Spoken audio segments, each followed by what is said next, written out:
పల్నాడు జిల్లా నర్సరావుపేట ఎమ్మెల్యే చదలవాడ అరవింద్ బాబు వ్యవహారంపై CM Chandrababu serious అయ్యారు. పార్టీకి ప్రభుత్వానికి చెడ్డ పేరు తీసుకొచ్చేలా వ్యవహరించే వారిపై ఉపేక్షించబోమని, పార్టీ నుంచి సస్పెండ్ చేస్తామని స్పష్టం చేశారు. క్రమశిక్షణను ఉల్లంఘించే వారిపై చర్యలుంటాయని తేల్చి చెప్పారు. కొందరు వ్యక్తుల వ్యక్తిగత ప్రయోజనాల కోసం పార్టీని పణంగా పెట్టేందుకు సిద్ధంగా లేమని సీఎం చంద్రబాబు స్పష్టం చేశారు. పార్టీ సిద్ధాంతాలకు వ్యతిరేకంగా ప్రవర్తించే వారిని ఇక భరించబోమన్నారు. రెండో ఆలోచన లేకుండా సస్పెండ్ చేస్తామని హెచ్చరించారు. ఇటీవల పల్నాడు ఎస్పీ ఆఫీసులో నర్సరావుపేట ఎమ్మెల్యే అరవింద్ బాబు వ్యవహారం సీఎంకు కోపం తెప్పించింది. జిల్లా పోలీస్ సెల్ న్యాయ సలహాదారుగా తాను సూచించిన రామినేని ప్రసాద్ పేరును ఎందుకు ఆమోదించలేదంటూ ఎస్పీ కృష్ణారావుతో ఆయన వాగ్వాదానికి దిగారు. ఈ విషయంపై మార్చి 31 మంగళవారం నాడు ఎస్పీ ఆఫీసుకు వెళ్లిన ఎమ్మెల్యే 8 నెలల క్రితమే న్యాయ సలహాదారు నియామకంపై లేఖ పంపితే దానిపై ఇంకా ఎందుకు సంతకం చేయలేదని నిలదీశారు.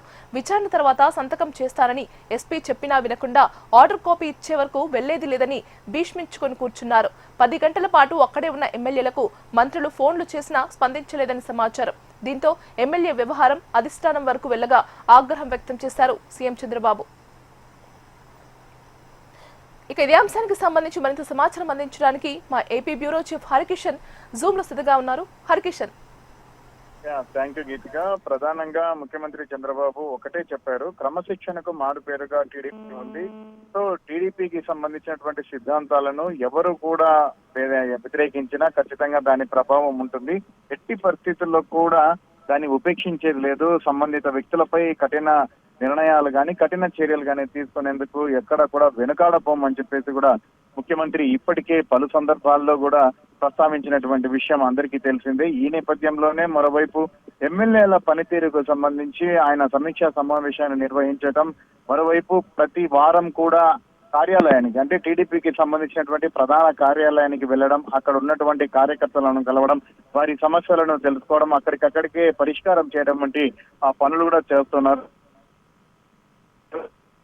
ఇంటూ కూడా సైమల్టేనియస్ గా మాదిరిగా చూసుకుంటూ ఏ ఇబ్బందులు లేకుండా సంక్షేమ పథకాన్ని రన్ చేస్తూనే మరోవైపు పార్టీకి సంబంధించి ఎవరైతే కార్యకర్తలు ఉన్నారో నేతలు ఉన్నారో వారిని కాపాడుకుంటూ ముందుకు వెళ్ళమని కూడా ప్రకటించినటువంటి నేపథ్యంలో ఆ దిశగా ఆయన అడుగులు వేస్తున్నారు. ఈ మధ్య మనం చూస్తుంటే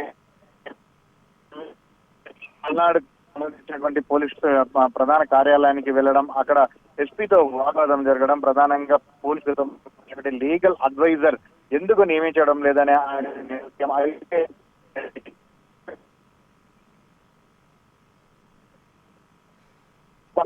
ఎస్పీ అరవింద్ బాబు అక్కడే ఉండటం, ఇటు టీడీపీకి సంబంధించి నేతలు అయితేనేమి, అలాగే రాష్ట్ర అధ్యక్షుడు పల్లా శ్రీనివాస్ అయితేనేమి, అలాగే స్థానికంగా ఉన్నటువంటి మంత్రులు అయితేనేమి, వారందరూ కూడా అరవింద్ బాబు చేసినా కూడా ఆయన పెద్ద రైట్ హరికిషన్, థ్యాంక్ యూ.